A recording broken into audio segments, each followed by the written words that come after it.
అనగనగా ఒక అడవి. ఆ అడవిలో చాలా డైనోసార్స్ ఉండేవి.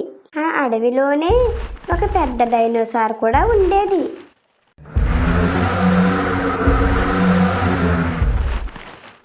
అది ఎవరిని ఏమీ చేసేది కాదు. అడవి అంతా తిరుగుతూ ఉండేది. దాని రూపం చూడటానికి పెద్దగా ఉండటంతో చిన్న చిన్న డైనోసార్లు దానితో మాట్లాడేవి కావు. ఒకరోజు చిన్న చిన్న డైనోసార్లు ఆడుకోవటం చూసిన పెద్ద డైనోసార్ వాటి దగ్గరికి వెళ్ళి, నేను కూడా మీతో ఆడవచ్చా అని అడిగింది. దానికి ఆ పిల్ల డైనోసార్లు సరే అని అనటంతో పెద్ద డైనోసార్ ఆనందించి వాటితో ఆడటం మొదలుపెట్టింది.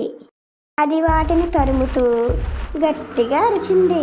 దానితో ఆ పిల్ల డైనోసార్లన్నీ భయపడి పారిపోయాయి. అది చూసిన పెద్ద డైనోసార్ చాలా బాధపడి అక్కడి నుండి వెళ్ళిపోయింది. మరుసటి రోజు మళ్ళీ పిల్ల డైనోసార్లు ఆడుకోవటం చూసిన పెద్ద డైనోసార్ మళ్ళీ వచ్చి, నేను కూడా మీతో ఆడవచ్చా అని అడిగింది. దానికి పిల్ల డైనోసార్లు కొంచెం ఆలోచించి సరే అని అన్నాయి.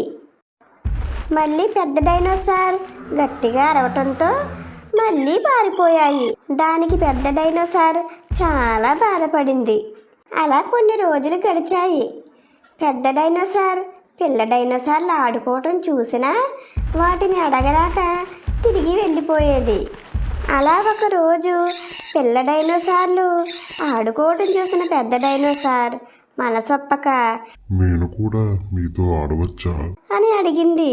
ఆ మాటలకు పిల్ల డైనోసార్లు వద్దని చెప్పి, నువ్వు చాలా పెద్దగా అరుస్తున్నావు, పెద్ద పెద్ద అడుగులు వేస్తున్నావు, నిన్ను చూస్తుంటే మాకు భయం వేస్తుంది అని చెప్పాయి.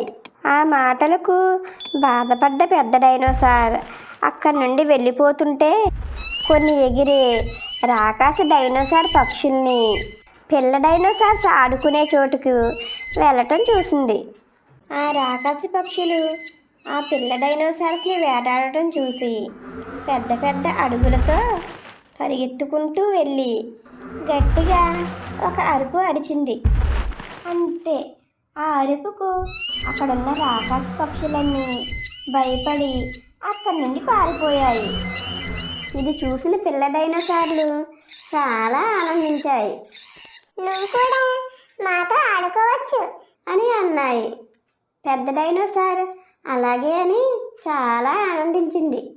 అప్పుడు డైనోసార్ నేను గట్టిగా అరుస్తుంటే ఇవి భయపడుతున్నాయి అని భావించి ఇంకెప్పుడూ అరవకూడదని అనుకుంది.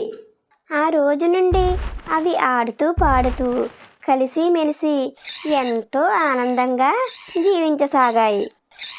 మా ఛానల్ కనుక మీకు నచ్చినట్లయితే లైక్ చేయండి, షేర్ చేయండి, కామెంట్ చేయండి, అలాగే సబ్స్క్రైబ్ కూడా చేసుకోండి.